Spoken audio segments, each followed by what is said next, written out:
So today marks 6 months that we sold everything and moved into our RV to live full time on the road. That's right. It doesn't seem like it's been 6 months. Every day brings new light to help us on our way. Always taking my breath, whether sun or rain. The wind will carry us over, that horizon we see is getting closer.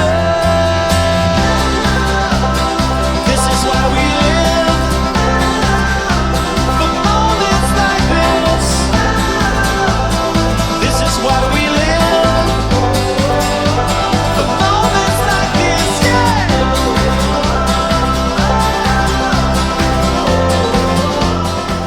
Hey y'all, I'm Sean. I'm Matthew, and we are Broken Dreams Reborn, and we are celebrating our 6-month Nomadiversary. Yay!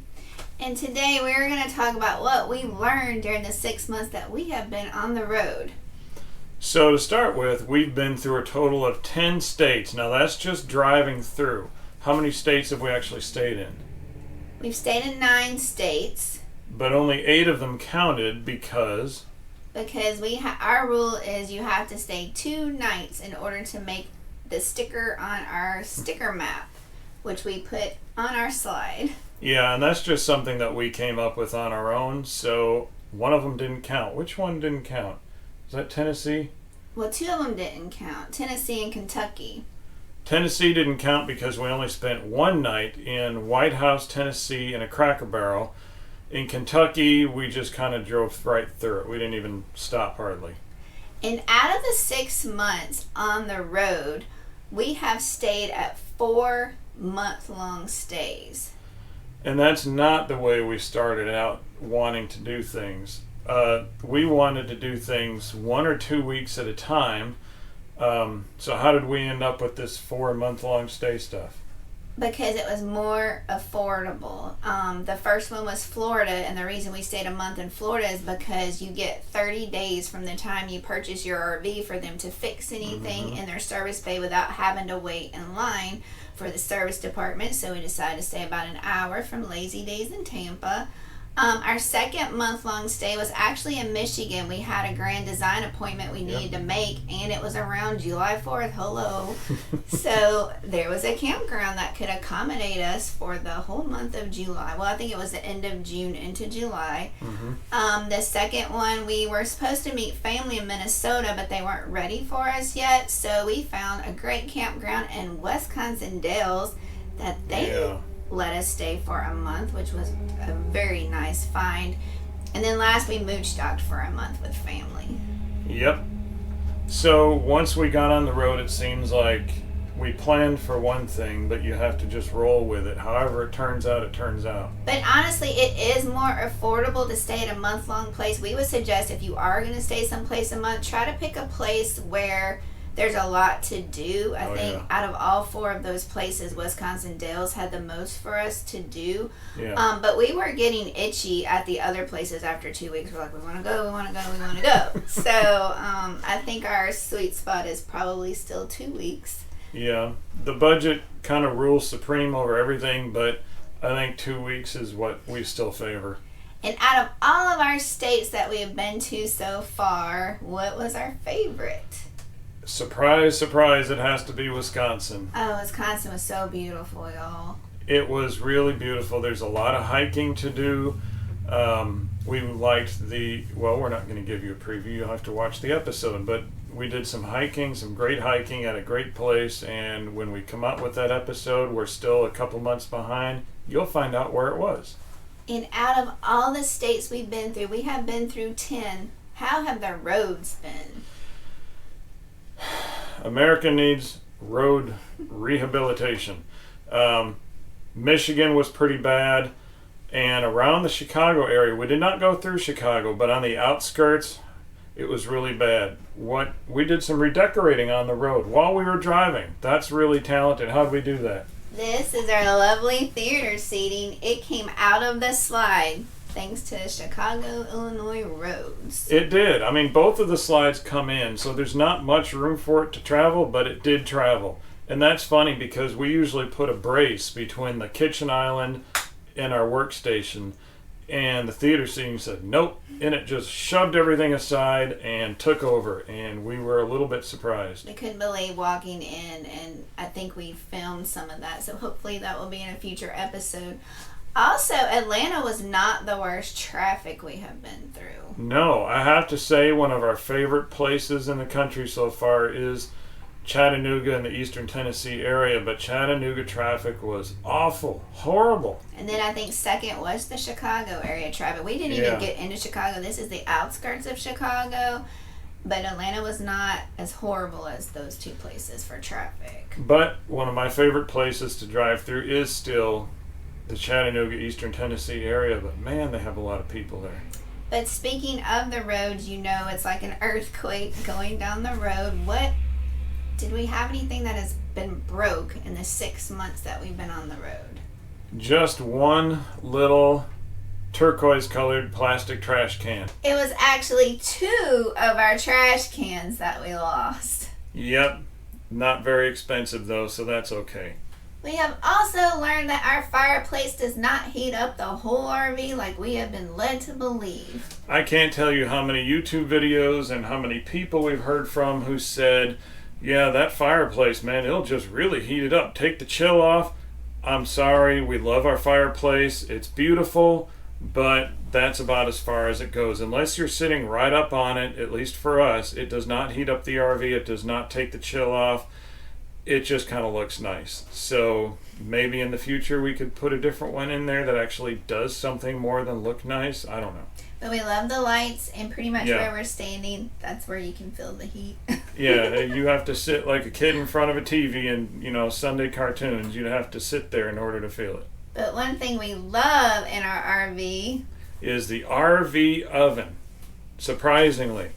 We've heard mixed reviews on that from people, and even to this day, we did a video on that. Some people still hate it. Some people say, yeah, I thought that was just for storage. But we cooked, what did we cook in that? Lasagna. And it turned out really well. It was so good. We don't use a pizza stone or anything. No gimmicks, no hacks. Some people still need that, but check out that video. We'll put it in the description down below so you can see how well we did with that. Maybe you can do the same. Also, our 2021 reflection came with a tankless water heater, and we were so excited to have a tankless water heater. Yeah, because when you have hookups, unlimited showers, you don't have to wait so long in between for the water to heat up, that big 6-gallon tank that they used to come with. How did it turn out? It's a love-hate relationship with our tankless water heater, y'all. It is. And we actually had to be educated by, when we did some warranty work, we mentioned, hey, this is how it's working for us. And they did a little investigation and said, this is the way it's supposed to work. Also, we learned that you can stand on your slides. Yeah, and even after we learned that, you hear from people, they talk about it, and you know better than to believe rumors. So when we got the factory tour, we asked them, and Grant and I said, yeah, stand on them. Do whatever you need to on them. They're made for it. So I stood on ours, and now stood on it several times, and it's just fine. But it was weird at first because I thought, I don't see anybody else doing this, and I don't feel comfortable on it because it's not the floor, it's the roof. But sometimes you have to because our solar gets in the way, and I have to clean off the slides to move. So it's actually a really nice feature. It really makes our lives a lot easier. Yes. You can't bring in the slides with a big walnut or a pine cone or something else on top of it. Also, one thing that we have discovered is pine sap is not your friend. No. When we were in Wisconsin Dells, as beautiful as that was, man, those trees dripped like they was going out of style. And we're still, to this day, cleaning pine sap off of it. We had to figure out how to do it safely without hurting the paint or the panels, but we made it. We figured it out. We found the secret formula, and it just takes time and elbow grease. Yeah, still a month out from the Dells, and we still have sap everywhere. We've only gotten 2 panels completely clear. It was all over the truck. It's all over our awnings. It's very time consuming. Yep, love the pine trees, just don't like being under them. No. And if you want to renovate your RV, like take stuff out, put stuff in. Yeah, like when we first started, we made this desk setup here. And, well, we bought the desks. We didn't really make them, but we kind of assembled everything. And we had a sleeper sofa that had to get brought out. So we'll link that video down in the description, too, so you can see that. So in order to get furniture out of your RV, you have to take it apart. Hence, we took apart our couch in order to put our lovely desk here.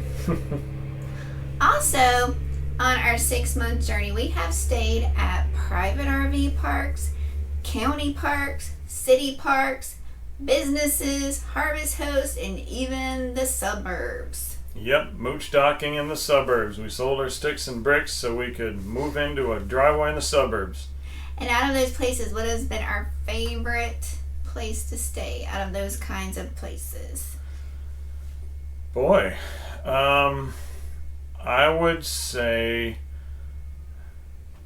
I don't know, each one of them has their own perks. I kind of like them all. Yeah, I don't think I've had a favorite one that has stood out yet, but we've gotten a variety of all of them, which has been very interesting to try out. Yeah, even like the Cracker Barrels and stuff are exciting because it's like, it's a different sort of scene. It's not, you know, your normal situation, and you're going to be moving early in the morning, and we love travel days. I mean, we just really do love travel days, so it's like a big extended travel day. So I think that was kind of exciting, but we like them all. So far, we've only had the chance to stay at 3 RV parks in the Thousand Trails system. That includes Thousand Trails and some Encore parks.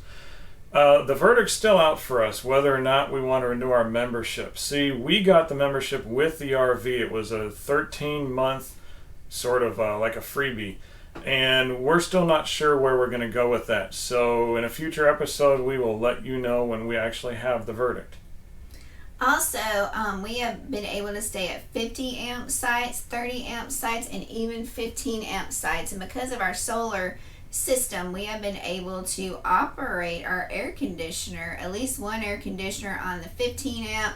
I think both of them worked on the 30 amp. So if you want more information about our solar system, we can link that video down below. Yep. We specifically talk about the air conditioning and our solar setup in that video. So yeah, look down below. You want to see that. We've also gotten to boondock a total of 3 times and moochdock once. Where were our 3 boondocking places? We boondocked at Cracker Barrel. We Loved it. boondocked at a harvest host in, I think it was Indiana. It was a farm. It was so much fun, but we It were was. so cold. Yeah. We were straight out of Florida, y'all, and we were just subjected to this cold weather. And, the solar place. We boondocked at the solar place. Yeah, that's kind of the point of getting solar, so had to try that out for a few days. And we moochdocked for a whole month On 15 amp. in the suburbs. On a driveway. Yeah. It was fun. It was we fun. did it. Yep. We survived, and we got 1 pump out service. There are services that will come to the driveway and pump you out. That's right. It was just a company who deals with like portable toilets, porta potties, that kind of thing. And they had a special adapter, so it was easy. They just came with a pickup truck and a tank, and away we go. It was clean, no muss, no fuss. Real simple. And a fun fact, how many Walmarts did we wind up visiting our 6 months on the road? To the best of our ability, we think we have been to 18 different Walmarts. So the first few times we went into different Walmarts, we thought it was just chaos. We didn't know where to go. Everything had to be relearned. But after a while, you start to notice these patterns to their layouts. And so that's actually been kind of easy. And of course, there's the Walmart app, but still, it's nice to know that you can sort of figure it out. And then some of the other grocery stores we've been to, we found some really cool little grocery stores. Some chains, some just local one-offs. And that's part of the fun, too. Right. So what is the one thing that you like about living on the road? Change. Everybody Yes. talks about change. That's it for me. We get to change our location. We get to see different people. If you love your neighbors, well, that's a little sad when you have to go, but then you get to meet more. If you can't stand your neighbors, you're not sad at all. You can't wait to leave, and you get to leave. When you're in your sticks and bricks, it doesn't have wheels. It can't move. And we felt that pain a lot when we lived back in Mississippi. So that's my one thing. We get constant change. Maybe I have a short attention span, but I like it. Yeah, we get to move and we get to see amazing places and we get to meet people that we never would meet just being stuck in one place. So that is just great. The people that we've gotten to meet because of this, and like he said, I love the fact that our home can go with us and move and all of your stuff is contained. I mean, have y'all, I'm sure you have, just gone somewhere on a weekend out of your RV? You have to pack so much stuff and it's And we're not good at weekend packing. We're just Yeah. not. We end up bringing everything. So why not just have an RV? Right. So let us know in the comments below what y'all accomplished in your first 6 months on the road. And if you are just starting out, let us know, well, what are your goals for your first 6 months on the road? Yeah, what kinds of things do you hope to do? Let it be known what you think your life will be like on the road if you're just starting out, like we did 6 months ago. And then let's check up with you in 6 months and see what actually happened, because our vision of what our life would be like was not 100% correct, and I have a feeling yours might not be either. And if you're an old dog and you've been on the road forever and ever, tell us how your expectations met up with your reality. Show us some love, give us a like, subscribe, share. And if you want to see our videos again, please hit that notification bell so YouTube may actually let you know when we put out new content. And we'll see y'all in the next video. Bye.